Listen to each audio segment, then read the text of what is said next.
할렐루야 나온교회 성도 여러분, 오늘도 주의 은혜로 시작되어진 하루입니다. 개인의 삶과 사회 전체에 지울 수 없는 흔적을 남기는 사건들이 있습니다. 그 사건을 겪은 뒤로 결코 이전으로 돌아갈 수 없는 사건들이죠. 대표적인 것이 1997년의 외환 위기라고 할 수 있습니다. 그 위기로 인하여 성실하게 살아온 많은 사람들이 경제적인 파산을 맞이하게 되어졌고, 이후 우리 사회의 분위기도 크게 달라졌습니다. 이른바 평생 직장이라고 하는 개념이 사라지기 시작한 것이 바로 이때입니다. 그리고 이제는 회사도 개인도 일평생 함께 할 것이라고는 더 이상 기대하지 않게 된 것이죠. 이미 많은 사람들이 예견하고 있듯이 아마 코로나19 이후 우리의 사회도 이처럼 광범위한 변화를 겪게 되어질 것입니다. 코로나 이후 세계의 변화를 이야기할 때 빠지지 않고 등장하는 것이 언택트, 비대면이라고 하는 단어인데요. 코로나 바이러스에 대한 경계심 때문에 사람들은 가급적인 직접적인 접촉을 피하게 되어진다라고 하는 뜻입니다.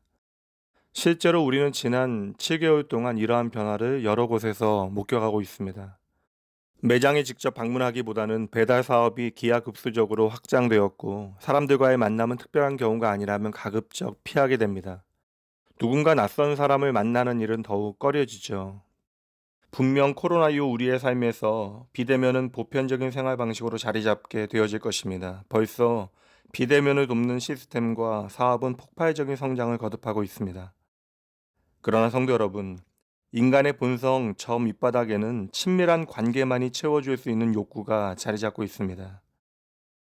인간의 식욕이라고 하는 본성적인 욕구는 고대 사회나 21세기를 살아가는 지금이나 전혀 변화가 없듯이 사람과 사람 간의 관계도 마찬가지입니다. 다만 식욕을 충족시키는 방식이 상황에 따라 달라지듯이 아마 사람과의 대면의 방식은 어떠한 부분에서는 분명 변화하기는 할 것입니다. 성도 여러분, 하나님께서는 사람을 홀로 살아가는 존재가 아니라 더불어 함께 살아가도록 창조하셨습니다. 그래서 인간은 관계 속 존재라고 불리어지는 것이죠. 사람이 하나님의 형상으로 만들어졌다라고 하는 성경의 가르침도 사람이 삼위 하나님과 마찬가지로 공동체적인 존재라고 하는 뜻을 우리에게 보여줍니다. 따라서 비대면 사회에서도 공동체는 여전히 중요한 가치와 의미를 가지게 되어질 것입니다. 다만 그 표현 방식이 분명 달라질 수도 있겠죠. 그렇다면 코로나 이후의 사람들은 자기가 속할 공동체를 영악하게 선택할 것입니다. 그럼 앞으로 사람들은 어떠한 공동체를 선택할까요?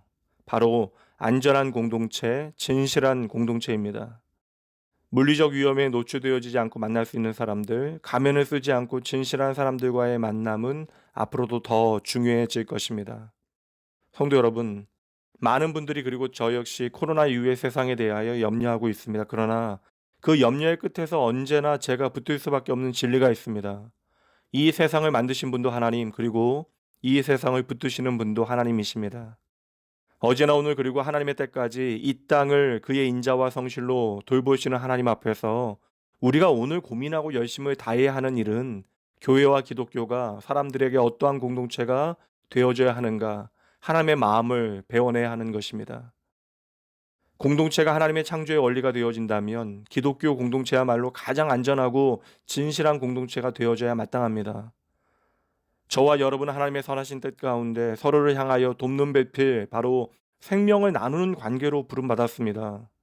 여호와 하나님이 이르시되 사람이 혼자 사는 것이 좋지 아니하니 내가 그를 위하여 돕는 배필을 지으리라 하시니라.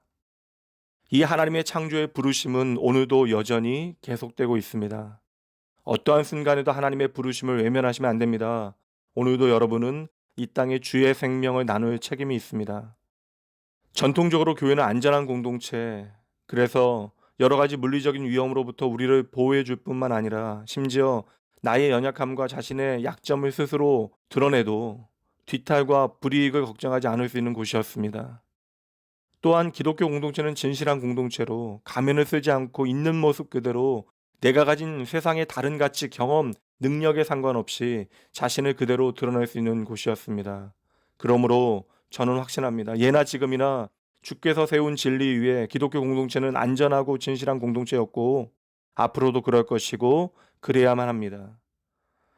코로나의 위기로 창조주 하나님의 창조의 목적을 다시 한번 기억해내셔야 하고 이 모든 위기를 교회의 본질을 회복하는 기회로 우리는 삼아야 하는 것이죠. 코로나는 참으로 거칠고 힘겹지만 이 땅을 향한 하나님의 거룩하신 부르심을 이루기 위하여 힘쓰라 하는 본질적인 도전을 저와 여러분 앞에 분명히 드러낸 것입니다. 성도 여러분, 오늘의 위기를 믿음으로 은혜의 기회에 삼으셔야 합니다. 이 땅에 하나님의 소망에 증거된 여러분들로 인하여 한국교회가 지탄과 비난의 대상이 아닌 진정으로 이웃을 내 몸과 같이 사랑하는 생명 공동체가 되어줘야 합니다. 오늘도 여러분의 삶의 회복의 역사가, 그리고 신음하는 이 땅에 주의 치유의 역사가 일어나길 기도합니다. 여러분 한 분 한 분은 이 땅의 생명을 나누는 하나님 보내신 이 땅을 돕는 배필입니다. 기도합니다. 하나님 아버지, 진정 내 삶의 모든 것이 하나님의 은혜입니다. 하나님, 오늘도 하나님을 향한 감사의 이유를 잊지 않고 붙들길 원합니다. 저희가 허락하신 하루하루의 생명의 의미를 깨닫게 하시되 코로나 바이러스의 확산으로 불안과 혼란 가운데 있는 저희와 함께하여 주시옵소서. 눈앞의 어려움 가운데서도 내적인 평화를 잃어버리지 않게 하시어 주의 말씀 단단히 붙들고 오늘 하루 기도하기를 쉬지 않게 붙들어 주시옵소서. 모든 역사를 주관하신 하나님의 크신 손과 친절하신 팔을 의지하되 내게 주신 그 모든 자리에서 정직한 최선을 다하도록 주여 함께하여 주시옵소서. 코로나19 간염으로 고통받는 이들에게 회복의 은혜를 더하여 주시고 이들을 헌신적으로 돌보고 있는 의료진들과 가족들을 축복하여 주시옵소서. 더불어 이 병으로 사랑하는 이를 떠나보낸 유족들의 슬픔도 위로하여 주시옵소서. 주여, 국가 지도자들에게는 지혜와 분별력을 더하여 주시고 현장에서 위험을 감수하며 투신하는 관계자들을 친히 보호하여 주시옵소서. 이 모든 상황 가운데 더 큰 위험에 노출되어져 있는 이들을 주님께서 지켜 주시옵소서. 어려운 시기에 저희를 이 땅을 돕는 하나님의 은혜와 사랑의 증거로 보내셨으니 믿는 이들을 통하여 생명과 이웃 존엄과 사랑과 연대의 중요성을 더 깊이 깨닫고 예수의 복음이 비치는 배려와 돌봄의 가치로 이 땅에 소망을 심고 생명을 나누게 하여 주시옵소서.